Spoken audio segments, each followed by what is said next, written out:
How to withdraw money from PrizePicks to PayPal. Hey everyone, welcome back to our channel. In today's video, I will exactly show you on how you can do this quick and easily.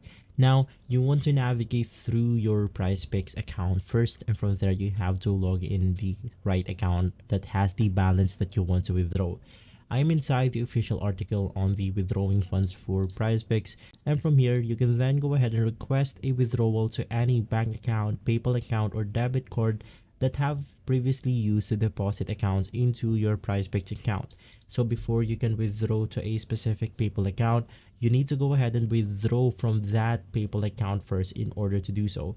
Now, to request a withdrawal, navigate through the menu located on the top left corner of the PrizePicks apps.